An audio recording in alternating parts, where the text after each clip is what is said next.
Hello बच्चों, नमस्कार। बच्चों, आज का पाठ शुरू करने से पहले आज मैं आपको कुछ ज़रूरी बातें बताना चाहती हूँ। बच्चों, जब भी आप नोट्स लिखें तो सबसे पहले अपना नाम, क्लास और रोल नंबर ज़रूर लिखें और पाठ को 3 या 4 बार रीडिंग ज़रूर करें। तो बच्चों, आज के पाठ का नाम है चिट्ठियों की अनूठी दुनिया। अनूठी यानी न्यारी, न्यारी दुनिया पत्रों की। बच्चों, पत्र हमारे जीवन का अभिन्न अंग रहे हैं। पत्रों का प्रचलन प्राचीन काल से ही रहा है। प्राचीन काल में पत्रों को लाने ले जाने का काम या तो राजा महाराजाओं के हरकारी हुआ करते थे, वो करते थे। वो पत्र को घोड़ों पर बैठ कर के घुड़सवारी करके ले जाते थे। तब उन्हें बहुत ज़्यादा डर होता था चोर, लुटेरे और डाकुओं का, लेकिन फिर भी वो पत्रों का आदान प्रदान घुड़सवारों के द्वारा कराते थे।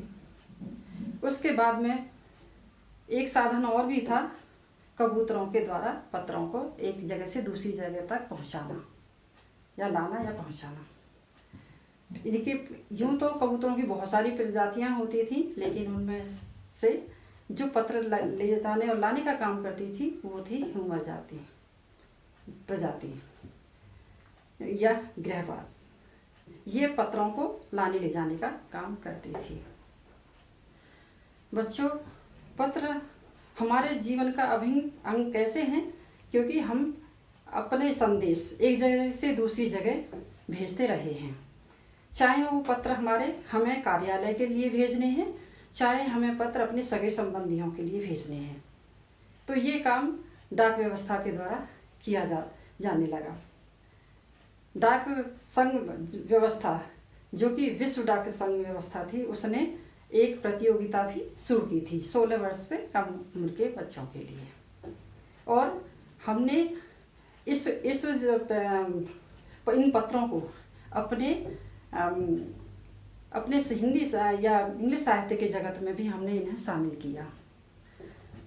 तो बच्चों, ये पत्र जो हैं अलग अलग भाषाओं में अलग अलग नामों से भी जाने जाते हैं। जैसे हिंदी में चिट्ठी है, उर्दू में खत है, और दूसरी संस्कृत में पत्र है, या और दूसरी भाषाओं में भी इसके अलग अलग नाम हैं। लेकिन सबका जो भाव है वो एक ही है। बच्चों, जिस समय यातायात के साधन कम थे, उस समय तो 2 ही साधन थे, या तो घुड़सवार पत्रों को ले जाते थे या कबूतर इधर से उधर पत्रों को ले जाते थे। उसके बाद में यातायात के साधन जब सुगम हो गए तो पत्रों को लाने ले जाने का काम हवाई जहाज, पानी के जहाज या रेल आदि के द्वारा पत्र ले जाने लगे। पत्रों को मुख्य पोस्ट ऑफिस में लेकर के जाया जाने लगा, और उसके बाद में पत्रों को बहुत दूर दराज के इलाके में उनको पोस्टमैन के द्वारा ले जाया जाने लगा। जो लोग बहुत दूर दराज क्षेत्रों में रहते हैं, वहाँ पर कोई यातायात का साधन भी नहीं है, तभी भी वहाँ पर पोस्टमैन यानी डाकिया पत्र लेकर के जाता है। उसमें पत्र भी होते हैं, रजिस्ट्री भी होती है, मनी ऑर्डर भी होते हैं, या ऐसी तरह की बहुत सारी चीज़ें होती हैं। वो लोग बहुत बेसब्री से इंतज़ार करते हैं कब डाकिया आएगा, कब हमारे पत्र लेकर के आएगा। तो जब डाकिया वहाँ पहुँचता है तो उनकी खुशी का ठिकाना नहीं रहता। तो आज के समय में पत्रों का महत्व तो कम नहीं हुआ है, लेकिन उसकी गति में कमी आ गई है, और उसका मुख्य कारण है हमारा मोबाइल फ़ोन वगैरह।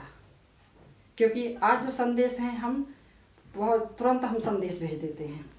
पत्रों को भेजने में समय लगता है, लेकिन पत्रों का विशेष महत्व है, क्योंकि हम पत्रों का जो साहित्य है उसको हम समेट कर भी रख सकते हैं, सहेज कर भी रख सकते हैं।